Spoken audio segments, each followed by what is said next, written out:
Aspirants அனைவருக்கும் வணக்கம். Group 2னுடைய notification வந்திருக்கு. குரூப் 2க்கு எப்படி தயாராக வேண்டும் அப்படின்னு கேட்டு தெரிஞ்சுப்பதற்காக நடராஜ் அகாடமியினுடைய நிறுவனர் நடராஜ் சார் கிட்ட வந்திருக்கோம். வாங்க வீடியோக்குள்ளே போகலாம். வணக்கம் சார். வணக்கம் வணக்கம். குரூப் 2 2A நோட்டிஃபிகேஷன் வந்திருக்கு.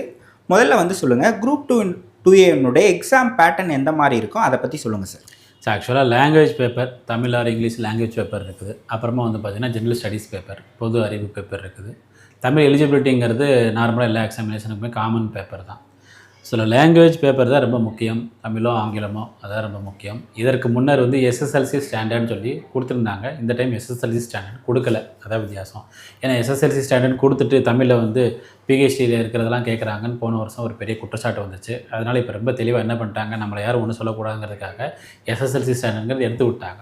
ஸோ இட் சீம்ஸ் எவ்வளோ கடினமான கேள்விகள் வேண்டுமானாலும் கேட்கலாம். அதற்கு மாணவர்கள் தயாராக தான் இருக்கணும். அப்போ நான் எதை பார்த்து படிக்கிறது அப்படிங்கிற ஒரு கொஷின் எல்லார் மனசில் இருக்குது.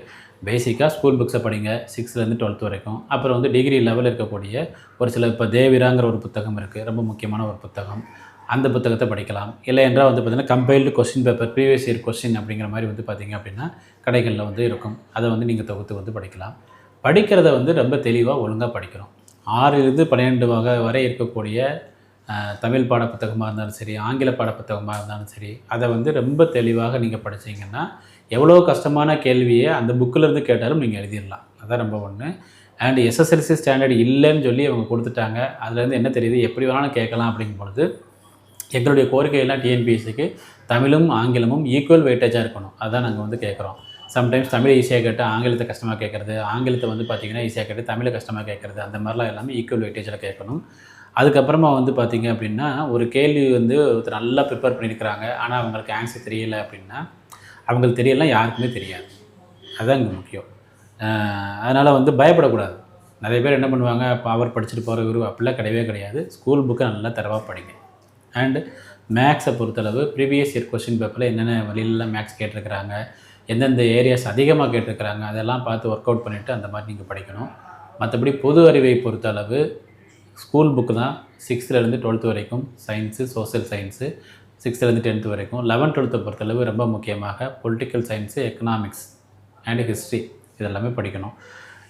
டெஸ்ட் அதிகமாக போட்டு பாருங்கள். அதாவது எனக்கு தெரிஞ்சு இந்த எக்ஸாமினேஷனுக்கு இனிமேல் உட்காந்து புதுசாக படிக்கிறவங்கெல்லாம் பாஸ் பண்ண முடியாது. டு பி ஃப்ராங்க் ஓப்பனாக சொல்லணும்னா ஏற்கனவே ப்ரிப்பரேஷனில் இருக்கிறவங்க தான் மீண்டும் மீண்டும் அதிகமாக எழுதுகிறாங்க. புதுசாக அப்ளை பண்ணி எழுதுகிறாங்க. நம்ம எல்லாம் சொல்லலை. அவங்க பாஸ் பண்ணுறது அந்த பர்சன்டேஜ் ரொம்ப கம்மி. ஏற்கனவே ப்ரிப்பேர் பண்ணிட்டு இருக்கிறவங்க ப்ரீவியஸ் இயர் கொஸ்டின் பேப்பர் அதிகமாக நீங்கள் பாருங்கள். அண்ட் ரொம்ப முக்கியமாக பார்த்திங்கன்னா டெஸ்ட் அதிகமாக போட்டுப்போம். ஒரு நாளைக்கு குறைஞ்சது லாங்குவேஜில் ஒரு டெஸ்ட்டு, மேக்ஸில் ஒரு டெஸ்ட்டு, ஜிகேயில் ஒரு டெஸ்ட்டு. ஸோ இதை பார்த்திங்கன்னா போட்டு பார்க்கணும். ரொம்ப முக்கியமாக பார்த்திங்கன்னா வேலைக்கு போகிறவங்க வேலைக்கு போகிறத விட்டுட்டு உட்காந்து படிக்கணும். ஏன்னா வேகன்சி ரொம்ப கம்மி, காம்படிஷன் ரொம்ப அதிகம். ஸோ வேலைக்கு போயிட்டுருக்கிறவங்க வேலையை விட்டுட்டு முழு மூச்சாக 2 மாதம் இதுக்கு உட்காந்து படித்தாங்கன்னா கண்டிப்பாக ப்ரிலிம்ஸ் எக்ஸாம் கிளியர் பண்ணுவாங்க. ஓகே.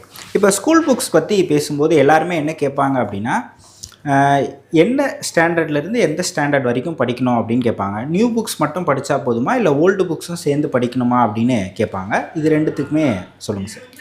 நியூ புக்ஸும் படிக்கணும், ஓல்டு புக்ஸும் படிக்கணும். காரணம் என்ன அப்படின்னா, இதற்கு முன்னாடி நடந்த எக்ஸாமினேஷனில் நியூ புக்கும் கேட்டிருக்கிறாங்க, ஓல்டு புக்கும் கேட்டிருக்கிறாங்க. ஸோ அதனால் 2 புக்கும் படிக்கணும். ரொம்ப முக்கியமாக விர்ச்சுவல் அகாடமின்னு ஒன்று இருக்குது. அதாவது தமிழ் இணைய பல்கலைக்கழகம். தமிழ் இணைய பல்கலைக்கழகத்தில் இருக்கக்கூடிய விஷயங்கள், அதில் இருக்கக்கூடிய இலக்கணம் சம்மந்தமான விஷயங்கள், பொது தமிழ் சம்மந்தமான விஷயங்கள், அதை பாருங்கள். அதுலேருந்து நிறைய கொஸ்டின்ஸ் பார்த்திங்கன்னா கேட்க ஆரம்பித்து விட்டார்கள். லாஸ்ட் இயராக நிறைய கேட்டிருக்கிறாங்க. ஸோ அதனால் தமிழ் இணைய பல்கலைக்கழகம் விர்ச்சுவல் அகாடமியில் இருக்கக்கூடிய நோட்ஸ் படிச்சிங்கன்னா ரொம்ப நல்லா. ஓகே. இப்போ நம்ம படிக்கிறத சிலபஸ் வைஸ் படித்து கொண்டு போகணுமா, இல்லை புக் வைஸ் படிக்கிறது பெட்டரா? எது ரெண்டுத்தில் எது சிறந்த வழி? அதாவது சிலபஸ் வைஸ் நான் படிக்கிறேன் அப்படின்னு நீங்கள் ஆரம்பித்தாலும் கடைசி புக் வைஸில் தான் நிற்கும். ஸோ அதனால் படிக்கிறது புக் வைஸாகவே படிச்சிருங்க. சிலபஸ் எதையும் மிஸ் பண்ணாதீங்க. ஓகே.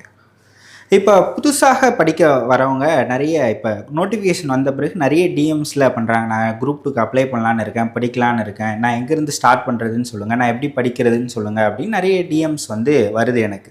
ஸோ புதிதாக படிக்க வரவங்களுக்கு நீங்கள் என்ன சொல்ல விரும்புகிறீங்க சார்? புதிதாக படிக்க வருபவர்கள் நான் உங்களால் எவ்வளோ உழைப்பு கொடுக்க முடியுமோ கொடுங்க. அதான் ரொம்ப முக்கியம். ஏன்னா நீங்கள் யார் கூட காம்பீட் பண்ணுறீங்க அப்படின்னா 5 வருஷம் படிக்கிறவங்க, 6 வருஷம் படிக்கிறவங்க அவங்க கூட கம்ப்ளீட் பண்ணிட்டுருக்கிறீங்க. ஏற்கனவே பாஸ் பண்ணி கவுன்சிலிங் வரைக்கும் போய் வேலை கிடைக்காதவங்க அவங்க கூட நீங்கள் போட்டி போட்டுட்ருக்கிறீங்க. ஸோ அதனால் நீங்கள் என்ன பண்ணுங்கள் அப்படின்னா, கண்டிப்பாக 24 மணி நேரம் படிக்க வேண்டும் அப்படிங்கிற ஒரு எண்ணத்தில் தான் நீங்கள் வந்து ஸ்டார்ட் பண்ணணும். புதுசாக படிக்கிறவங்க வேலைக்கு போயிட்டே படிக்கலாங்கிற எண்ணம்லாம் தயவுசெய்து வேண்டாம். ரொம்ப முக்கியமாக ஸ்கூல் புக்கில் இருந்து நீங்கள் ஆரம்பிங்க. 6லேருந்து 12th வரைக்கும் 6th தமிழ், 7th தமிழ், 8th தமிழ், 9th தமிழ், 10th தமிழ், 11th தமிழ், 12th தமிழ். ஜெனரல் இங்கிலீஷ் எடுக்கிறீங்கன்னா இங்கிலீஷ். ஸோ நீங்கள் அந்த ஸ்கூல் புக்கில் இருக்கக்கூடிய இலக்கண குறிப்பு, அந்த பாடல்கள், அதுக்குண்டான அந்த ஒரு தெளிவான விளக்கம் ஸ்கூல் புக்கிலே கொடுத்துருப்பாங்க. ஸோ அந்த இலக்கண குறிப்பெல்லாம் நீங்கள் என்ன பண்ணுங்கள், தனித்தனியாக நோட்டில் எழுதி வச்சுக்கோங்க. உதாரணமாக வந்து இருபெயரொட்டு பண்புத்தொகை, அது வந்து 6ஆம் கிளாஸில் ஒவ்வொரு பாடப்பகுதிக்கு ஒவ்வொரு செயல் பகுதிக்கு பின்னாடி இருபெயரொட்டு பண்புத்தொகை என்ன இருக்குது அதை தனியாக எழுதி வைங்க. நீங்கள் வந்து 6 12 வரைக்கும் இருபெயரொட்டு பண்புத்தொகை அப்படிங்கிறது நீங்கள் ஒரு 100 இது ஸ்கூல் புக் பார்த்து எழுதி வச்சுருக்கீங்க, அந்த 100ல் இருந்தால் வரும். அதேமாரி வெளில கேட்க மாட்டாங்க. ஏன்னா இப்போ வந்து வினைத்தொகை முக்காலத்துக்கும் பொருந்தும். ஓகே, அதான் அதுக்குண்டான பேசிக்கான ஃபார்முலா. பட் ஒரு சிலதெல்லாம் பார்த்தா வினைத்தொகைன்னு தெரியாது, ஆனால் வினைத்தொகை ஸ்கூல் புக்கில் கொடுத்துருப்பாங்க. ஒரு 50 வினைத்தொகை இருக்குது 6லேருந்து 12ஆம் கிளாஸ் வரைக்கும் அப்படின்னா ஸ்கூல் புக்கில் அந்த 50ல் 45 பார்த்தோன்னு சொல்லிடலாம் இதெல்லாம் வினைத்தொகைன்னு சொல்லிட்டு. ஒரு 5 சொல்ல முடியாது. அந்த சொல்ல முடியாத 5 மீண்டும் மீண்டும் படிங்க. அதைத்தான் கண்டிப்பாக எக்ஸாமினேஷனில் கேட்பாங்க. அப்புறம் பிரித்தெழுதுக சேர்த்தெழுதுக நீங்கள் ஈஸியாக எழுதிடுவீங்க. அந்த பிரித்தெழுதுகள்லாம் வந்து இந்த 2ஆக பிரிக்கிறது, 3ஆக பிரிக்கிறது, 4ஆக பிரிக்கிறதா இருக்குது, ஸ்கூல் புக்கில் இருக்குது. அதை வந்து பார்த்திங்கன்னா ஒரு டைத்துக்கு 2 டைம் பார்த்துக்கோங்க. இதுதான் டிசைடிங் ஃபேக்டர். அதாவது நார்மலாக உள்ளதெல்லாம் எழுதிடுவாங்க, கஸ்டமாக கேட்கறது தான் கேட்பாங்க. இதே மீறி கஷ்டமாக கேட்டாங்க அப்புறம் யாருக்குமே தெரியாது. அதான் நீங்கள் வந்து அதை வந்து கவலையப்பட வேண்டாம். நீங்கள் ரொம்ப நல்லா ஸ்கூல் புக்கை படிச்சிட்டீங்க, இப்போ அந்த சோர்ஸை வந்து கரெக்டாக நீங்கள் இது பண்ணிட்டீங்க அப்படின்னா உங்களுக்கு தெரியலாம், யாருக்கும் தெரியாது. அதனால் எக்ஸாமினேஷனில் போய் அதை பதட்டப்பட வேண்டாம். எல்லோரும் சொல்கிறது அவுட் சோர்ஸ் என்ன படிக்கணும், அவுட் சோர்ஸ் என்ன படிக்கணும்னு யாருக்குமே தெரியாது. நீங்கள் இதை தான் அவுட் சோர்ஸ் படிக்கணும், இதுதான் அவுட் சோர்ஸ் படிக்கணும் அப்படின்னு யாராவது சொல்கிறாங்கன்னா அது பொய், அதை நம்பக்கூடாது. அவுட் சோர்ஸுங்கிறது என்ன வேணாலும் கேட்கலாம், அது கேட்கக்கூடாதுன்னு நம்ம யாரையும் டிஎன்பிசியை சொல்லவும் முடியாது. அதை கேட்கணும் ரைட்ஸ் வந்து டிஎன்பிசிக்கு கிடையாது. அவங்க எப்படி வேணாலும் கேட்பாங்க. பட் என்னென்னா 100க்கு ஒரு 80 கேள்வி உங்களுக்கு தெரிஞ்ச கேள்வி வரும். அந்த 80 நல்லா கரெக்டாக எழுதிடுங்க தமிழை பொறுத்தளவு. மிச்சம் 20 வந்து பார்த்திங்கன்னா யாருக்குமே தெரியாது. ஸோ அதனால் கட் ஆஃப் குறையும். அதனால் அதை பற்றி நீங்கள் கவலைப்பட வேண்டாம். கொஸ்டின் பேப்பர் கஷ்டமாக தான் இருக்கும், ஆனால் கட் ஆஃப் குறையும். புரிஞ்சு படிச்சிங்கன்னா கண்டிப்பாக பாஸ் பண்ணலாம்.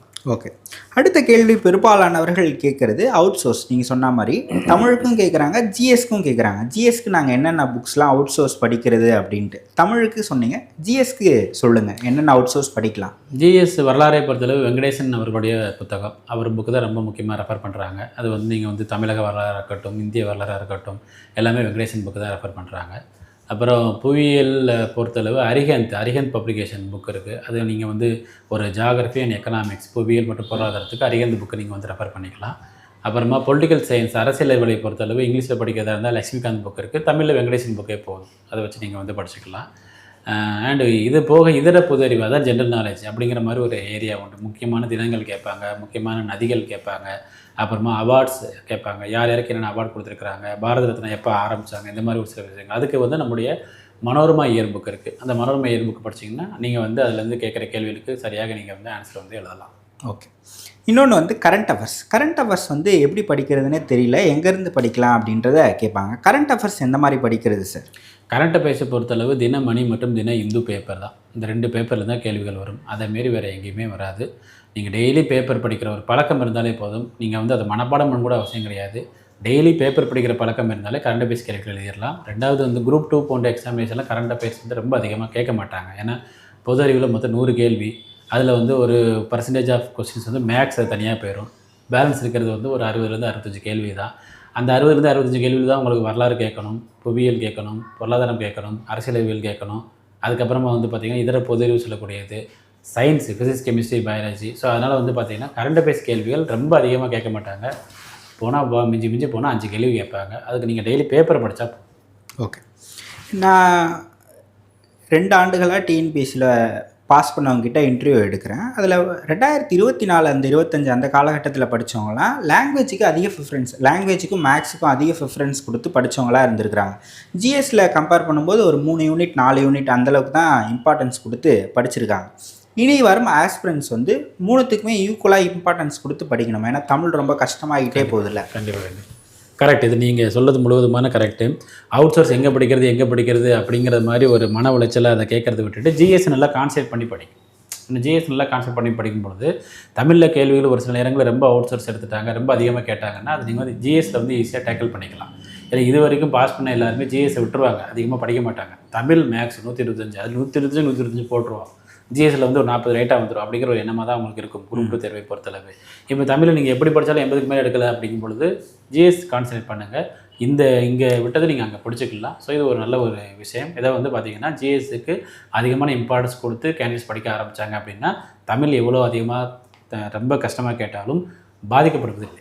ஓகே.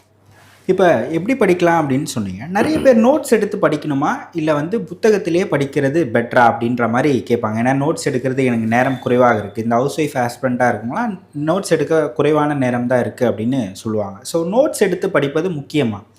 அதாவது நீங்கள் ஒரு மெயின் எக்ஸாம் எழுதுறீங்க, ஒரு டிஸ்கிரிப்டிவ் பேப்பர் எழுதுறீங்க அப்படின்னா நீங்கள் நோட்ஸ் எடுத்து படிக்கிறது ரொம்ப முக்கியம். ப்ரிலிமினரி எக்ஸாமினேஷன் நோட்ஸ் எடுத்து படிக்கிறதுங்கிறது டைம் வேஸ்ட். அதாவது உங்கள் ஹேண்ட்ரைட்டிங்கில் உங்களுக்கு படித்தா தான் உங்களுக்கு வந்து என்னால் மனப்பாடம் பண்ண முடியும் அப்படிங்கிறதுல புரியுங்கிறது ரெண்டாவது வச்சுக்கலாம். டைம் கிடையாது. ஸோ அதனால் வந்து பார்த்திங்கன்னா ப்ரிலிமினரி எக்ஸாமினேஷனை பொறுத்தளவு நோட்ஸ் எடுக்கிறதுங்கிறது பியூர்லி வந்து ஒரு டைம் வேஸ்ட். ஸோ அதனால் ப்ரிலிமினரி எக்ஸாம் பொறுத்தளவு நோட்ஸ் எடுக்க வேண்டாம். அண்டர்லைன் பண்ணி படிக்க அதுவே. ஓகே. இப்போ ஒரு படிக்கிற என்விரான்மெண்ட்டில் படிப்பதற்கான சூழ்நிலை இருந்தால் அந்த மாதிரி படிக்கலாமா? அந்த ஒரு ஸ்டடி ஹால், அந்த மாதிரி லைப்ரரி, இந்த மாதிரி போய் படிக்கிறது பெட்டரா, இல்லை வந்து தனியாக நம்ம ரூமில் நம்ம வீட்லேயே படிக்கிறது ஒரு பெட்டரான இதுவா? இல்லை, படிக்கிறது நீங்கள் தனியாக படிக்கலாம். பட் வந்து டிஸ்கஷன் பண்ணும்பொழுது ஒரு 4 பேர் நீங்கள் சேர்ந்து டிஸ்கஸ் பண்ணுற மாதிரி பார்த்துக்கோங்க. அது வந்து உங்களுக்கு வந்து ரொம்ப யூஸ்ஃபுல்லாக இருக்கும். 100க்கு 85 கொஷின் போடுற இடத்துல 90 கொஷின் போடுற அளவுக்கு வாய்ப்புகள் இருக்குது. படிக்கிறது தனியாக படிங்க. பட் டிஸ்கஸ் பண்ணுறது வந்து பார்த்திங்கன்னா 4 பேர் கூட சேர்ந்து டிஸ்கஸ் பண்ணி படிக்கக்கூடிய பழக்கத்தை நீங்கள் வந்து கண்டிப்பாக வச்சுக்கோங்க. அப்போ தான் வந்து வேரியஸ் சோர்ஸஸ்லேருந்து உங்களுக்கு வந்து இன்ஃபர்மேஷன்ஸ் கிடைக்கும். டிஸ்கஷன் வந்து பார்த்திங்கன்னா ரொம்ப முக்கியமான ஒன்று. ஓகே. நீங்களே கூட நிறைய பேர் சொல்லி கேட்டிருப்பீங்க. இப்போ அவங்க வந்து நல்லா படிப்பாங்க, ஆனால் எக்ஸாமுக்கு போனால் அவங்க வந்து கிட்டத்தில் போய் ஃபெயில் ஆகிடுறாங்க அப்படின்னு சொல்லுவாங்க. ஒரு சிலர் வந்து அவங்க நிறைய பேருக்கு சொல்லி கொடுத்துருப்பாங்க, அவங்க சொல்லி கொடுத்தவங்களாம் கிளியர் பண்ணியிருப்பாங்க, ஆனால் இவங்க வந்து கிளியர் பண்ண முடியாமல் போயிடும். அந்த எக்ஸாம் ஹால் ப்ரெஷரை அது எப்படி ஹேண்டில் பண்ணுறது சார்? ஏன் அது ஒரு சிலருக்கு மட்டும் அது வந்து ரொம்ப ஒரு பேர்டனாகவே இருக்குது? எக்ஸாம் ஹால் ப்ரெஷருங்கிறது வேறு ஒன்றும் கிடையாது. எக்ஸாமினேஷனுக்கு முந்தின நாள் நைட்டு நல்லா தூங்கிடுங்க. தயவுசெய்து எக்ஸாமினேஷனுக்கு முந்தின நாள் நைட்டு 8 மணிக்கெலாம் தூங்கிடுங்க. நிறைய பேர் என்ன பண்ணுவாங்க, எக்ஸாமினேஷனுக்கு முந்தின நாளும் நைட்டு 12 1 மணிக்கு உட்காந்து படிப்பாங்க. நீங்கள் அப்படிலாம் படிச்சுட்டு எக்ஸாம் ஹாலில் போய் உட்காரும் பொழுது ஒரு 9 to 12 எக்ஸாமினேஷன் எழுதுறீங்கன்னா 11 மணிக்கு மேலே உங்களுக்கு தூக்கம் சொக்க ஆரம்பிச்சிடும். சரிங்களா? அதனால் எக்ஸாமினேஷனுக்கு முந்தின நாள் நைட்டு நல்லா தூங்கிடுங்க. எக்ஸாமினேஷனில் கொஸ்டின் டஃப்பாக இருந்தாலும் ஈஸியாக இருந்தாலும் தைரியமாக ஃபேஸ் பண்ணுங்கள். உங்களுக்கு கஷ்டமாக இருக்குதுன்னா எல்லாருக்கும் தான் கஷ்டம் அப்படிங்கிறத மனசில் முதல்ல வச்சுக்கோங்க. ஸோ எக்ஸாம் ஹாலில் வந்து பாஸ் ஆகிறோம் ஃபெயில் ஆகிறோம் அதெல்லாம் ரெண்டாவது, எக்ஸாமினேஷனை நல்லா அட்டன் பண்ணணும் அப்படிங்கிற ஒரு எண்ணத்தில் அட்டன் பண்ணுங்கள். நல்லா தூங்கிட்டு போய் உட்கார்ந்தாலே கண்டிப்பாக நல்லா எழுதலாம். ஓகே. உங்களுடைய அனுபவத்தில் சொல்லுங்கள் சார், ஆஸ்பிரண்ட்ஸ் என்னென்ன மிஸ்டேக்ஸ்லாம் காமனாக பண்ணுறாங்க, எதெல்லாம் மாற்றிக்கணும் ஆஸ்பிரண்ட்ஸ் அப்படின்றது? ஆஸ்பிரண்ட்ஸ் போய் என்ன பண்ணுவேன், எக்ஸாம் ஹாலில் உட்காந்துட்டு என்ன பண்ணுறாங்க, கொஸ்டின் பேப்பரில் வந்து பார்த்திங்கன்னா கொஸ்டினை படிச்சுட்டு ஆன்சர் சீட்டில் மார்க் பண்ணுறதுக்கு பதிலாக ஃபஸ்ட்டு கொஸ்டினில் மார்க் பண்ணுறாங்க. 1வது கொஸ்டினுக்கு ஏ ஆன்சர், 2வது கொஸ்டினுக்கு டி ஆன்சர்னு சொல்லி 200 கொஸ்டினுக்கும் உட்காந்து பார்த்திங்க அப்படின்னா கொஸ்டின் பேப்பரில் உட்காந்து மார்க் பண்ணிடுறாங்க. அவங்களுக்கு என்ன அப்படின்னா, நம்ம ஃபஸ்ட்டு இதில் மார்க் பண்ணிடுவோம், அப்புறம் வேகமாக வந்து ஷேர் பண்ணிக்கலாம் ஆன்சர் சீட்டில் அப்படிங்கிறது. இது மிகப்பெரிய தப்பு. 3 மணி நேரத்தில் வந்து 200 கொஸ்டினுக்கும் வந்து பார்த்திங்கன்னா நீங்கள் 200 30-40 கொஸ்டின் தெரியாமல் இருக்கும், 160 தான் தெரியும். அப்போ வந்து ஒரு 1.5 மணி நேரம் 1.25 மணி நேரம் ஆயிரும் 160 கொஸ்டினுக்கு ஆன்சரை நீங்கள் வந்து உங்கள் ஒரு கொஸ்டின் பேப்பரில் நீங்கள் மார்க் பண்ணுறதுக்கு. அதுக்கப்புறம் உட்காந்து நீங்கள் அதெல்லாம் ஷேர் பண்ணணும். நீங்கள் ஷேர் பண்ணும்போது என்ன ஆகும் அப்படின்னா, சடனாக நடுவில் ஒரு 51 ஷேர் பண்ணாமல் 52 பண்ணிட்டீங்க அப்படின்னா வரிசை எல்லாம் தப்பாயிரும். அப்போ எக்ஸாமினேஷன் காலில் வந்து பார்த்திங்கன்னா மிகப்பெரிய மன உளைச்சலுக்கு ஆளாயிருவாங்க. ஒரு கொஸ்டின் தெரியுமா, கொஸ்டினை பார்த்துட்டு என்ன ஆன்சரை உடனே ஷேர் பண்ணிடுங்க. 2வது கொஸ்டின் உடனே ஷேர் பண்ணிடுங்க. அதுக்கப்புறமா வந்து பார்த்திங்கன்னா சப்போஸ் ஒரு 9 10 இந்த கொஸ்டினுக்கு உங்களுக்கு ஆன்சர் தெரியலன்னா விட்டுருங்க.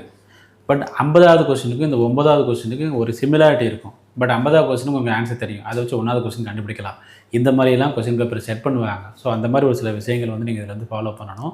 ஒரு சிலர் என்ன பண்ணுவாங்க, ஃபஸ்ட்டு நான் மேக்ஸை போட்டுடுறேன், அப்புறம் வந்து பார்த்திங்க அப்படின்னா நான் மற்ற எழுதிக்கிறேன். அதுவும் ஒரு தவறான அணுகுமுறை. மேக்ஸ் கொஸ்டின் வந்து உங்களுக்கு இருக்கும், 101 இருக்கும், 102 இருக்கும், 103 இருக்கும், அப்புறம் 125 26 27 இருக்கும், அப்புறம் 151 52 இருக்கும். அப்போ நீங்கள் மேக்ஸ் கொஸ்டினை தேடி அதுக்குண்டான ஆன்சரை இங்கே ஷேர் பண்ணும்பொழுது ஏதாவது ஒரு இடத்த தப்பு பண்ணிட்டாலும் உங்களுக்கு வந்து பார்த்திங்கன்னா மிகப்பெரிய ஒரு பாதிப்பை உண்டாக்கும். 1வது கொஸ்டின்லேருந்து வரிசையாக 2 3 4 தெரியாத விட்டு வச்சுருங்க. ஸோ அவ்வளோதான். அண்ட் வந்து பார்த்திங்கன்னா ரொம்ப முக்கியமாக நெகட்டிவ் மார்க் இல்லை அப்படிங்கிறதுனால இப்போ கடைசியாக வந்து உங்களுக்கு வந்து ஒரு 20 கொஸ்டினுக்கு ஆன்சர் தெரியலை, நெகட்டிவ் மார்க் இல்லை. அப்போ நீங்கள் என்ன பண்ணுங்கள், 20 கொஸ்டினுக்கும் காமனாக பி செட் பண்ணுங்கள், இல்லைனா 20 கொஸ்டினுக்கும் காமனாக சி செட் பண்ணுங்கள். ஏடி அப்படிங்கிறது வந்து பார்த்திங்கன்னா அதிகமாக ஆன்சரில் இருக்காது. நீங்கள் ஒரு ப்ராபபிலிட்டி ஒரு எக்ஸாமினேஷன் முடிஞ்சதுன்னா டிஎன்பிஎஸ்சி வந்து ஆன்சருக்கு ரிலீஸ் பண்ணதுக்கப்புறம் எடுத்து பார்த்தீங்க அப்படின்னா அவங்களுடைய ஆன்சரில் மோஸ்ட்லி வந்து பார்த்திங்கன்னா ரொம்ப அதிகமாக இருக்கிறது பிசி தான் இருக்கும், அதுக்கப்புறம் தான் ஏடி இருக்கும். ஸோ அப்போ என்ன ஆகும் அப்படின்னா 20 கொஸ்டின் உங்களுக்கு ஆன்சர் தெரியல அப்படின்னா அந்த 20 கொஸ்டின் ஒன்று பி ஷேர் பண்ணுங்கள், இல்லைனா ஒன்று சி ஷேர் பண்ணுங்கள். ஏதோ ஒரு ப்ராபபிலிட்டி இந்த 20ல் ஒரு 5, 6 இல்லை 7 ரைட் ஆகும். பிசி மாற்றி மாற்றி ஷேர் பண்ணிங்கன்னா 1, 2 தான் ரைட் ஆகும். ஏபிசிடி மாற்றி மாற்றி நீங்கள் ரைட்டாக ஷேர் பண்ணிங்கன்னா ஒன்று கூட ரைட் ஆகாது. ஸோ இதெல்லாம் ஒரு சில விஷயங்கள். அண்ட் 0 ஆன்சர் இருக்குன்னா 0வை போட்டுருங்க, கண்ணை மூடிட்டு 0, 1, 2, 3 ஆன்சர் 0வை போட்டுருங்க. நாங்களாம் படிக்கும்போது சீனியர் சொல்லுவாங்க, எப்படின்னு கேட்டால் அதெல்லாம் தெரியாது, ஒரு மேட்ரிக்ஸ் ஒரு அணிகள் கணக்கு கொடுத்துருப்பாங்க, அதெல்லாம் உட்காந்து செஞ்சு பார்த்து ஆன்சர் கொண்டு வரதுக்கு குறைஞ்சது 1/2 மணி நேரம் ஆகும். பட் 1, 1, 1, 1, 0, 0, 0, 0 அப்படிங்கிற ஒரு ஆன்சர் இருக்குன்னா 0, 0ன்னு போட சொல்லுவாங்க. ஸோ இதெல்லாம் வந்து ஒரு சில விஷயங்கள். அண்ட் எக்ஸாமினேஷனில் கண்டிப்பாக எதிர்பார்க்கக்கூடிய ஏரியாஸ்னு ஒரு சில இருக்குது. ரொம்ப முக்கியமாக தமிழக வெற்றி கழகம் ஆட்சிக்கு வந்திருக்கிறதுனால திரு விஜய் அவர்களுடைய வரலாறு தெரிஞ்சு வச்சுக்கோங்க. கண்டிப்பாக இதுலேருந்து குறைஞ்சது 4 இல்லை 5 கேள்விகள் கண்டிப்பாக கேட்பாங்க. அவருடைய முதல் படம் என்ன, அவர் ஒரு முதல் மாநாடு எங்கே நடத்தினார், அவர் வந்து எத்தனை சீட் அவங்க ஜெயித்தாங்க, எத்தனை % வாக்குகள் வாங்கினார், 1,70,00,000 75 லட்சமா, இந்த மாதிரி நிறைய விஷயங்கள் தெரிஞ்சு வச்சுக்கோங்க. கண்டிப்பாக விஜய் அவர்கள் தொடர்பாக கேள்விகள் குறைஞ்சது ஒரு 5 இல்லை 6 கேள்விகள் கண்டிப்பாக எதிர்பார்க்கலாம். வருங்களா? கண்டிப்பாக வரும். ஏன்னா அவர் உங்களுக்கு வந்து இது வந்து தமிழக வரலாறு தானே அது. அதாவது அவர் வந்து வரலாற்றில் இடம் பிடிச்சிட்டாரு. நீங்கள் வந்து இதுக்கு முன்னாடி திராவிட வரலாறு நிறையா கேட்டிருக்கிறாங்க, பெரியார் கேட்டிருக்கிறாங்க, அண்ணா கேட்டிருக்கிறாங்க, எம்ஜிஆர் கேட்டிருக்கிறாங்க. அதேமாதிரி வந்து பார்த்திங்கன்னா வரலாற்றில் வந்து பார்த்திங்கன்னா அவங்களை பீட் பண்ணி ஒரு ஆட்சி அமைச்சதுனால தமிழக வெற்றி கழகம் தொடர்பாக கண்டிப்பாக கேள்வி கேட்கலாம். கேள்வி கேட்கக்கூடாதுன்னு யாருமே சொல்ல முடியாது. ஏன்னா பழைய காலங்களும் நிறைய கேட்டிருக்கிறாங்க. அப்படிங்கும்போது கண்டிப்பாக அந்த கேள்விகளும் நம்ம எதிர்பார்க்கலாம். ஓகே. யங்ஸ்டர்ஸ் அல்லது மாணவ மாணவிகள் 2 பேருக்குமே ஒரு பாதிப்பாக இருப்பது மொபைல் டிஸ்ட்ராக்ஷன் தான், ப்ளஸ் சோஷியல் மீடியாவினுடைய அடிக்ஷன். இது 2மே படிக்கலான்னு நினைக்கிறவங்கள தள்ளி தள்ளி போட்டுக்கிட்டே போகுது. இதை எப்படி குறைக்கிறது அல்லது இதை எப்படி வந்து பாசிட்டிவாக மாற்றுறது சார்? அதாவது எக்ஸாமினேஷன் முடிகிற வரைக்கும் நான் வந்து வாட்ஸ்அப் பார்க்க மாட்டேன், ஃபேஸ்புக் பார்க்க மாட்டேன். எக்ஸாமினேஷனுக்கு தேவையான விஷயங்களுக்கு மட்டும் பார்ப்பேன் அப்படிங்கிற ஒரு ரெசல்யூஷன் எடுத்துக்கோங்க. வேறு ஒன்றுமே இல்லை. நீங்கள் சோஷியல் மீடியாவுக்கு அடிக்ட் ஆக ஆரம்பிச்சிட்டிங்க அப்படின்னா கண்டிப்பாக வந்து பாஸ் பண்ண முடியாது. அண்ட் வந்து முக்கியமாக அதாவது ஒன்று தான் சார் சொன்ன மாதிரி இந்த டெலிகிராம் சேனல் 1008 சேனல் இருக்குது. எல்லா சேனலையும் ஃபாலோ பண்ணாதீங்க. டெலிகிராம் சேனல் தயவுசெய்து ஃபாலோ பண்ணாதீங்க. உங்களுக்கு வந்து ஸ்கூல் புக்கை படிக்கிறீங்க, டெஸ்ட் எழுதுறீங்க, அப்புறம் வந்து பார்த்திங்கன்னா ஏதோ ஒரு அகாடமி இல்லைனா அரசு பயிற்சி மையம், இதை மட்டும் ஃபாலோ பண்ணுங்கள். கண்ட டெலிகிராம் சேனல் நீங்கள் ஃபாலோ பண்ண ஆரம்பிச்சிங்க அப்படின்னா கண்டிப்பாக உங்களுக்கு டைம் தான் வேஸ்ட்டு. ஓகே. பிஒய்க்யூ பற்றி பேசும்போது எல்லாருமே பிஒய்க்யூ பார்க்கணும் அப்படின்னு சொல்கிறாங்க. பிஒய்க்யூ பார்க்குறது அப்படின்றது என்ன பேட்டர்னில் எக்ஸாம் கேட்குறாங்க அப்படின்றதுக்காகவா, இல்லை பிஒய்க்யூலேருந்து அதாவது ப்ரீவியஸ் இயர்லேருந்து கொஷின்ஸ் அப்படியே வரும் அப்படின்றதுக்காகவா, என்ன இதுக்காக பிஒய்க்யூ பார்க்கணும், அதை எப்படி பார்க்கணுன்றதை சொல்லுங்கள். இல்லை, ஆக்சுவலாக பிஒய்க்யூ ஏன் பார்க்க சொல்கிறாங்க அப்படின்னா பிஒய்க்யூவில் தொடர்ந்து ஒரு 6-7 கொஷின் வரிசையாக நீங்கள் வந்து பார்த்தீங்கன்னா எக்ஸாம் நடந்த கொஷின் ஒரு லாஸ்ட் 1 இயர் கொஷின் நீங்கள் பார்க்குறீங்க. குரூப் 2, குரூப் 1, குரூப் 4 எல்லா எக்ஸாமினேஷன்லையும். அதில் பர்டிகுலராக வந்து பார்த்திங்கன்னா நீங்கள் சொல்லணுன்னா உங்களுக்கு உப்பு சத்தியாகிரகம் தொடர்பாக கேட்டிருப்பாங்க பர்டிகுலராக. அப்போ இப்போது நம்ம வறுமை எதிர்பார்க்கலாம் அப்படிங்கிற ஒன்று. அண்ட் வந்து பர்டிகுலர் ஒரு தலைவரை பற்றி கேட்குறாங்க. இது வந்து 2026. இந்த 2026ல் 100வது பிறந்தநாளை கொண்டாடியவர்கள் யாராவது இருப்பாங்க? அந்த கேள்விகள் கண்டிப்பாக வரும். இந்த 2026ல் 1926 நடைபெற்ற ஒரு நிகழ்வு முடிஞ்சு இப்போ 100 வருஷம் ஆயிருக்கு. அந்த நிகழ்வு கண்டிப்பாக வரும். இது எல்லாமே வந்து பார்த்திங்கன்னா ப்ரீவியஸ் இயர் கொஸ்டின் பேப்பர் பார்க்கும்போது உங்களுக்கு இந்த ஐடியா கிடைக்கும். பட் என்ன அப்படின்னா அது நீங்கள் ரிசர்ச் பண்ண ஆரம்பிச்சிங்கன்னா பாஸ் பண்ண முடியாது. உங்களுக்கு தேவை மார்க்கு. ஸோ அதனால் என்ன பண்ணுங்கள் அப்படின்னா ஜஸ்ட்டு வந்து இதெல்லாம் தொகுத்து கடைசி நேரத்தில் யாராவது ஒரு வீடியோ போடுவாங்க, அந்த வீடியோ பார்த்துட்டு போவாங்க. ஓகே. ஸோ 100 வருஷம் நடந்த தகவல்கள், 50 வருஷம் கடந்த தகவல்கள், அதாவது 1926 நடந்தது என்ன, அப்புறமா வந்து பார்த்திங்கன்னா 1976 நடந்தது என்ன, இந்த மாதிரி ஒரு சில விஷயங்கள் இதெல்லாம் கேட்பேன். அதெல்லாம் யாராவது வீடியோ போடுவாங்க, அதை பார்த்து நீங்கள் போங்க. அண்ட் சம்டைம்ஸ் வந்து ப்ரீவியஸ் இயர் கொஸ்டின்ஸ் வந்து பார்த்திங்கன்னா ரெஃப்ளெக்ட் ஆகும். ஒரு தமிழ் கொஸ்டின் வந்து நீங்கள் வந்து ஒரு 5000 கொஸ்டின் நீங்கள் படிக்கிறீங்க, ஒரு 5 எக்ஸாம், 5000 கிடையாது, ஒரு 5 எக்ஸாம்னா மொத்தம் ஒரு 500 கொஸ்டின் நீங்கள் படிக்கிறீங்க அப்படின்னா அந்த 500லேருந்து குறைஞ்சது வந்து ஒரு 5 இல்லைனா 6 கேள்வி கண்டிப்பாக ரிப்பீட் ஆகும். அப்படியே ஆகும். இந்த 6 கேள்விகள் வந்து ஈஸியான கேள்விகள் கிடையாது, கஷ்டமான கேள்விகள். ஸோ அது வந்து ஒரு பெரிய பெனிஃபிட். நீங்கள் 100 கேள்வி நீங்கள் எழுதுறீங்க, அதில் 80 கேள்வி கரெக்டாக எழுதிட்டீங்க, அதுக்கப்புறம் ஒரு 5-6 கஷ்டமான கேள்வி நீங்கள் எழுதுறீங்கன்னா உங்களுக்கு கட் ஆஃப் வந்து இன்னும் அதிகமாக போயிடும். அதுக்கு தான் நம்ம ப்ரீவியஸ் இயர் கொஸ்டினை பார்க்க சொல்கிறோம். சம்டைம்ஸ் அப்படியே ரிப்பீட் ஆகும். ரிப்பீட் ஆகிறதுல கஷ்டமான கேள்வி நல்லா நீங்கள் ஞாபகம் வச்சுக்கோங்க. அதுக்கப்புறமா வந்து பார்த்திங்க அப்படின்னா அந்த பேட்டர்ன் எந்த பேட்டர்னில் கேட்குறாங்க அப்படிங்கிற ஒன்று. இன்னொரு முக்கியமான விஷயம், சயின்ஸு படிக்காமலே நிறைய பேர் பாஸ் பண்ணுறாங்க. சயின்ஸ் படிக்கவே வேண்டாம். உண்மையே சொல்லணும்னா 65 கேள்வி தான் ஜிகே. அதில் சயின்ஸ் இவங்க கேட்குற சயின்ஸ்லாம் ஐஐடி எக்ஸாமில் கேட்கக்கூடிய கொஸ்டினாக இருக்கும். அதனால் வந்து பார்த்திங்கன்னா சயின்ஸுக்கு தயவுசெய்து டைம் ஒதுக்கி உங்கள் டைம் வேஸ்ட் பண்ண வேண்டாம். ஓ அப்படியா? நான் அதை கேட்கணும்னு நினச்சேன். சயின்ஸ், ஜியாகிரஃபி 2த்துக்குமே குறைவான நேரத்தை தான் கொடுக்குறாங்க, இல்லை படிக்காமையே விட்டுறாங்க. அதில் போடக்கூடிய 1 மார்க்கோ 2 மார்க்கோ நம்மளை பூஸ்ட் பண்ணாதா? இல்லை, அதாவது 1 மார்க் 2 மார்க்குக்காக உங்களுடைய டைம் வந்து நீங்கள் அதிகமாக செலவு செய்ய வேண்டியிருக்கும். ரொம்ப டைம் எடுத்து படிக்க வேண்டியிருக்கும். அது நீங்கள் உங்களுக்கு லக்கிலே சம்டைம்ஸ் ரைட் ஆகும். நீங்கள் அப்படி நான் 6ஆம் கிளாஸ் சயின்ஸ் 7ஆம் கிளாஸ் சயின்ஸ்லாம் படிக்க ஆரம்பித்தேன் அப்படின்னா உங்களுக்கு ஸ்கோரிங்க்கு பெருசாக அது ஹெல்ப் பண்ணாது. அந்த சமயத்தில் நீங்கள் தமிழ் உட்காந்து படிச்சுட்டு போயிடலாம், மேக்ஸ் உட்காந்து போட்டு போயிடலாம். ஸோ எது நமக்கு ஸ்கோரிங் ஹெல்ப் பண்ணும் அதான் நம்ம இங்கே பார்க்கணும். ஓகே. மேக்ஸை பொறுத்த வரைக்கும் நம்ம வந்து ஃபார்முலாஸை தனியாக எழுதி அதை வந்து ரிப்பீட்டடாக ரிவிஷன் பண்ணுறதோ, மேக்ஸை ஒரு மணி நேரமாவது டெய்லியும் போட்டு பார்க்குறது அவசியங்களா? கண்டிப்பாக மேக்ஸ் வந்து நம்ம ஒரு டெய்லி ஒர்க் அவுட் பண்ணி பார்க்கணும் கூட அவசியம் கிடையாது. அட்லீஸ்ட் ஒரு 2 நாளைக்கு ஒரு தடவை கொஞ்சம் ஒர்க் அவுட் பண்ணி பாருங்கள். ஏன்னா நம்ம பேங்க் எக்ஸாம் எழுதலை, பேங்க் எக்ஸாம் எழுதுறதா தான் நம்ம டெய்லி ஒர்க் அவுட் பண்ணி பார்க்கணும். டிஎன்பிஎஸ்சி எக்ஸாமை பொறுத்தளவு வந்து பார்த்திங்கன்னா டெய்லி வந்து பார்த்திங்கன்னா மேக்ஸ் சம்மந்தமான விஷயங்கள் ஏதோ ஒரு ஃபார்முலாவோ ஏதோ அட்லீஸ்ட் வந்து பார்த்திங்கன்னா ஒரு வாரத்துக்கு குறைஞ்சது ஒரு 2 டாபிக் பார்த்துட்டே இருக்கணும், ரிவைஸ் பண்ணிகிட்டே இருக்கணும். ஒரு சார் என்ன பண்ணுவாங்க அப்படின்னா எக்ஸாமினேஷன் முதல் நாள் மேக்ஸ் பார்த்துக்கலாம்னு நினைப்பாங்க, ஃபார்முலாவே தெரியாது. அதனால் வந்து பார்த்திங்க அப்படின்னா எக்ஸாமினேஷன் ஸ்டார்ட் பண்ண ஆரம்பிச்சாச்சு, இன்னும் 2 மாதம் இருக்குது. 2 நாளைக்கு ஒரு தடவை மேக்ஸ் ஏதாவது ஒரு சப்ஜெக்ட் வந்து கொஸ்டின் பேப்பர் ஒர்க் அவுட் பண்ணி பார்க்குறது அப்படிங்கிறது எக்ஸாமினேஷன் ஹாலில் கொஞ்சம் ஃப்ரீயாக நீங்கள் மற்ற கொஸ்டினுக்கு ஆன்சர் பண்ணலாம். நீங்கள் மேக்ஸ் கொஸ்டினை பார்த்தா அங்கே எழுதிடலாம், சரி ஓகே. மற்ற கொஸ்டினுக்கு வந்து ரிலாக்ஸாக உங்களுக்கு டைம் இருக்கும் நம்ம பண்ணுறதுக்கு. ஸோ அதனால் மேக்ஸுடைய அந்த ஒர்க் அவுட் பண்ணி பார்க்கறது 2 நாளைக்கு வந்து கண்டிப்பாக பார்க்கணும். ஓகே. இப்போ ஐஎன்எம்மில் அதுக்கப்புறமாக யூனிட் 6னுடைய தமிழ்நாட்டில் லாஸ்ட்டில் நிறைய தலைவர்கள் பற்றி நம்ம வந்து படிப்போம். ஒரு தலைவரை பற்றி நம்ம தெரிஞ்சுக்கிறோம் அப்படின்னா A to Z என்னென்ன விடயங்கள்லாம் நம்ம முக்கியமாக இதெல்லாம் விட்டுறாமல் படிக்கணும்? ஆக்சுவலாக டிஎன்பிஎஸ்சி தேர்வுகளை பொறுத்தளவு தலைவர்கள் பற்றி கேட்கும்பொழுது 2 சோர்ஸ் தான். ஒன்று வந்து இந்திய விடுதலை போராட்ட வரலாறு, தமிழக விடுதலை போராட்ட வரலாறு, வெங்கடேசன் என்ற புத்தகம், அதுலேருந்து கேள்வி வரும், இல்லை என்றால் ஸ்கூல் புக்கிலேருந்து வரும், வேறு எங்கேயும் இருந்து வராது. அதனால் அந்த 2 புக்கில் இருக்கக்கூடிய தலைவர்களை பற்றிய முக்கியமான விஷயங்கள் எல்லாம் கண்டிப்பாக தெரிஞ்சு வச்சோம். ஓகே. ரிவிஷன் மெத்தட் ரொம்ப முக்கியமானது. இப்போ நம்ம படித்தது நிறைய பேர் மறக்குதுன்னு சொல்லுவாங்க, மறக்காமல் இருக்கணும்னா நிறைய ரிவைஸ் பண்ணணும் அப்படின்னு சொல்கிறாங்க. ரிவிஷன் எந்த மாதிரி பண்ணலாம், எது பெட்டர் ரிவிஷனில்? இல்லை ரிவிஷன் அதான் சொல்லலாம். நீங்கள் தமிழில் வந்து காலையில் 5 மணிலேருந்து 7 மணி வரைக்கும் ஒரு 20 பக்கம் படிக்கிறீங்க அப்படின்னா நாளைக்கு அந்த 20 பக்கத்தை ரிவைஸ் பண்ணிவிட்டு ஒரு 10 பக்கம் படிங்க. ஓகே. நாளை கழிச்சு அந்த 30 பக்கத்தை ரிவைஸ் பண்ணிவிட்டு ஒரு 5 பக்கம் படிங்க. அப்போ ஒரு வாரத்தில் மொத்தமாக நீங்கள் 50 பக்கம் படிச்சிருப்பீங்க, போதும். அதை விட்டுட்டு நான் திங்கக்கிழமை 20 பக்கம், செவ்வாய்க்கிழமை 20 பக்கம், புதன்கிழமை 7 நாள் 140 பக்கம், ஆனால் எதுவுமே ஞாபகம் இருக்காது. நீங்கள் வந்து டெய்லி ரிவைஸ் பண்ணி படித்து ஒரு 50 பக்கம் படித்தாலும் ஞாபகம் இருக்கும், ரிவைஸ் பண்ணாமல் 140 பக்கம் படித்தாலும் ஞாபகம் இருக்காது. அப்போ எது பெஸ்ட்டு? நம்ம டெய்லி ரிவைஸ் பண்ணுறது தான் பெஸ்ட்டு. ஓகே. இப்போ படிக்கிறதுல நிறைய பேர் நீங்கள் கூட நிறைய ஷார்ட்கட்ஸ்லாம் சொல்லி கொடுத்துருக்கீங்க. இந்த ஷார்ட்கட்ஸ் வச்சு படிப்பதெல்லாம் பயன்படுமா நமக்கு? கண்டிப்பாக பயன்படும். இப்போ உதாரணத்துக்கு வந்து பார்த்திங்க அப்படின்னா கோயிலுக்கு சென்ற பாட்டியை யாராவது மறித்தால் கோயிலில் மொட்டை அடித்து தண்டிக்கப்படுவார்கள். கோயிலுக்குன்னா கோலாலம்பூர், சென்டர்னா சென்னை, பாட்டினா பாரிஸ், யாராவதுனா யாழ்ப்பாணம், கோயிலுனா மறுபடியும் கோலாலம்பூர், மொட்டை எடுத்துனா மொரிசியஸ், தண்டிக்கப்படுவது தஞ்சாவூர். இது வந்து முதல் 8 உலக தமிழ் மாநாடு.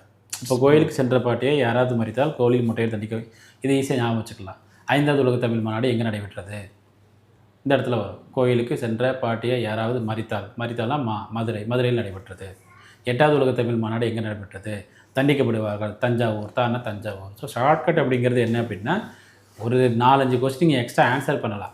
ஒரு கட் ஆஃப் வேரியேஷன் அவங்கள விட பக்கத்தில் இருக்கிறவங்க நீங்கள் வந்து 5 கொஸ்டின் ஆன்சர் பண்ணுறதுக்கு ஒரு வழியே தவிர முழுவதுமாக ஷார்ட்கட்டில் படிக்கிறது அப்படிங்கிறது என்னென்னா போகாத ஊருக்கு வழி தேடுறது. நம்முடைய பாஸ் என்ற பாஸ்கரன் படத்தில் வந்து பார்த்திங்கன்னா பிட்டு வச்சுருப்பார், ஆனால் எந்த பிட்டு எங்கன்னு தெரியாது. அந்த மாதிரி தான் ஷார்ட்கட்டுங்கிறது எதுக்கு உங்களுக்கு இப்போ நூல்கள் நூலாசிரியர்கள் அதை நீங்கள் ஞாபகம் வச்சுக்கலாம். கவிஞர் கண்ணதாசன் அப்படி நூல்கள், பிருந்தாவனம் அப்படி ஞாபகம் வச்சுக்கலாம். பிருந்தாவனம் ஞாபகம் வச்சுட்டிங்கன்னா கவிஞர் கண்ணதாசனுடைய நூல்கள் இதெல்லாம். அப்படின்னா வந்து பார்த்திங்கன்னா ரொம்ப முக்கியமாக வந்து அதாவது கவிஞர் கண்ணதாசனை பொறுத்தளவு வந்து அவர் எழுதிய நூல்கள் அதாவது பிவி நரசிம்மராவ். ஆக்சுவலாக நம்ம பிவி நரசிம்மராவ் ஞாபகம் வச்சிட்டிங்கன்னா கண்ணதாசன். அது பிங்கிறது பிருந்தாவனம், விங்கிறது விளக்கு மட்டுமா சிவப்பு, நானா நடந்த கதை, ராணா ரத்த புஷ்பங்கள், அப்புறம் சீனா செவப்புக்கள் முக்குத்தி, சிங்காரி பார்த்த சென்னை, சிவகங்கை சீமை, அப்புறம் இம்ங்கிறது மாங்கனி, அப்புறம் வந்து ராங்கிறது ராக தண்டனை, ராஜ மாளிகா, இவங்கிறது வனவாசம். இதெல்லாம் கண்ணதாசன் எழுதிய நூல்கள். ஸோ கண்ணதாசன் அப்படின்னா பிவி நரசிம்மராவ். ஸோ இந்த மாதிரி ஒரு செய்தி பிவி நரசிம்மர் எல்லாம் ஞாபகம் வச்சுக்கலாம். கண்ணதாசன் பார்க்கும்போது பிவி நரசிம்மராவ் பார்க்கும் 2 பேரும் ஒன்றா இருக்கிறாங்க அப்படிமா. இதுதான் வந்து பார்த்திங்கன்னா பொது தமிழுக்கு உண்டான ஷார்ட்கட் ஏரியா. நூல்களும் நூலாசிரியரும் அதுக்கு ஷார்ட்கட் ஏரியா வச்சுக்கிட்டு நம்ம ஈஸியாக வந்து ஞாபகம் வச்சு எக்ஸாமினேஷன் எழுதலாம். அண்ட் நமக்கு நெகட்டிவ் மார்க் இல்லைங்கிற காரணத்தினால ஷார்ட்கட் ஏரியா நூல்கள் நூலாசிரியர் போன்ற இந்த சப்ஜெக்ட்டுக்கு வந்து பார்த்திங்கன்னா ஒர்க் அவுட் ஆகும். ஓகே. இப்போ ஒரு சிலர்லாம் என்ன சொல்லுவாங்க அப்படின்னா, இப்போ நான் படிக்க ஆரம்பிச்சிட்டேன், ஆனால் நான் இந்த அட்டெம்ப்ட் கொடுக்க போகிறதில்ல, ஏன்னா என்னால் சிலபஸை கம்ப்ளீட் பண்ண முடியாது, அடுத்த அட்டெம்ப்ட்டுக்குள்ளே நான் சிலபஸை கம்ப்ளீட் பண்ணிட்டு அந்த அட்டெம்ப்ட் கொடுக்கலாம் அப்படின்னு இருக்கேன் அப்படின்னு என்கிட்ட நிறைய பேர் சொல்லியிருக்காங்க. இதெல்லாம் ஒரு பெட்டர் ஸ்ட்ராட்டஜியா இல்லை தவறான ஸ்ட்ராட்டஜி? இல்லை, அதுக்கு அவங்க வேறு வேலைக்கு போயிடலாம். ஏன்னா அடுத்த அட்டெம்ப்ட் வந்து பார்த்திங்கன்னா எப்போ கால்பார் பண்ணுவாங்கன்னு யாருக்கும் தெரியாது. டிஎன்பிஎஸ்சியை நம்பி வந்து பார்த்திங்கன்னா எந்த விதமான முடிவும் நம்ம எடுக்க முடியாது. படிக்கிறது ஒழுங்காக படித்து இந்த அட்டெம்ப்ட்டில் மேக்ஸிமம் எவ்வளோ முடியுமோ ஸ்கோர் பண்ணிவிட்டு சப்போஸ் முடியலாம் அடுத்து உட்காந்து படிச்சுக்கலாம். அதனால் வந்து நான் இந்த அட்டெம்ப்ட் நான் விட்டுருவேன், நான் அடுத்த அட்டெம்ப்ட் தான் பண்ணுறேன் அப்படின்னா அவங்க என்னென்னா படிக்காமல் போகிறதுக்கு வழியை சொல்கிறாங்க, வேறு ஒன்றும் இல்லை. நிறைய ஆஸ்பிரண்ட்ஸ் கிட்ட இந்த டிஎன்பிஎஸ்சி வாசலாண்ட தான் வெளியே வரவங்ககிட்ட ஆர்டர் வாங்கிட்டு வரவங்ககிட்ட நான் எடுக்கிறேன். அதில் நிறைய பேரை பார்த்துருப்பேன். 2 கண்ணீரையுமே நான் வந்து பார்த்துருக்கேன். ஆர்டர் வாங்கிட்டு கண்ணீரோடு வரவங்களையும் பார்த்துருக்கேன்.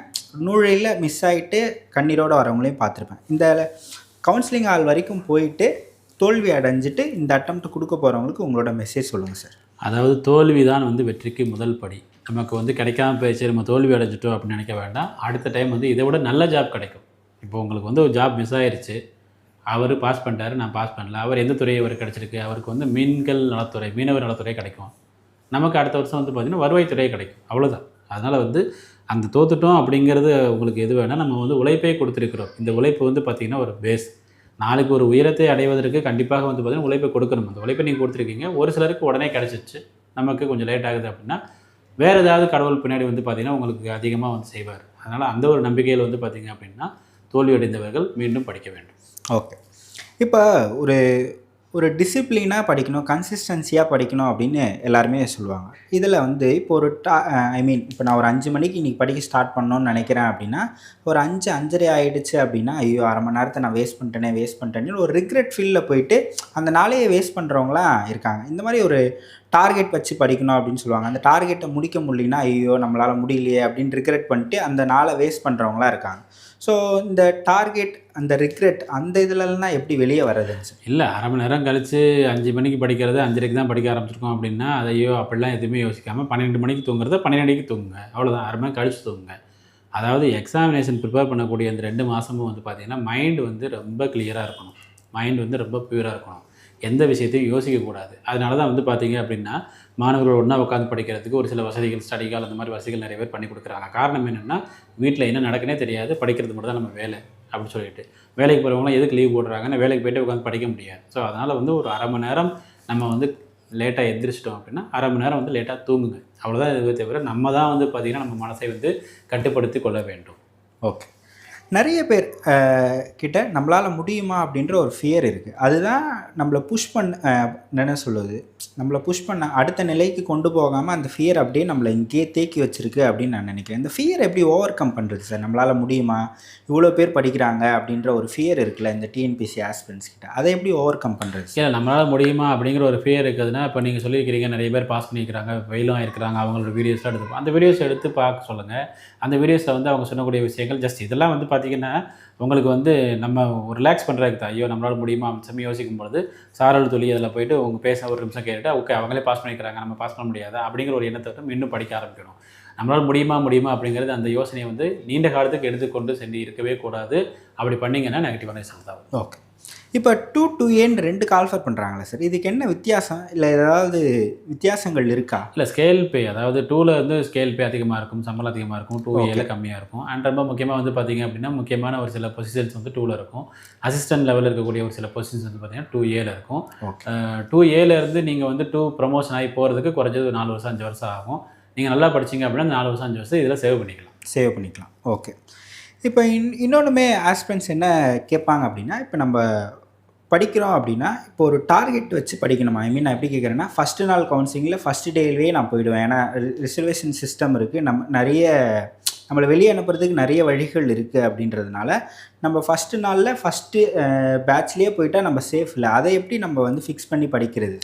அதாவது ஃபஸ்ட் நாளில் ஃபஸ்ட் டே கவுன்சிலிங் போகணும் அப்படிங்கிற மாதிரி ஃபிக்ஸ் பண்ணிடலாம். நீங்கள் எக்ஸாமினேஷனை எதிர்கொள்ளக்கூடாது. எக்ஸாமினேஷனில் எப்படி கேள்வி கேட்பாங்கன்னு யாருக்குமே தெரியாது. ஓகே. நமக்கு ஒரு வேலை கிடைக்கணும் அப்படிங்கிற ஒரு எண்ணத்தில் நீங்கள் வந்து போங்க. அது ஃபஸ்ட் நாளில் ஃபஸ்ட் டே வந்த மாதிரி இருந்துச்சுன்னா நல்ல விஷயந்தான்.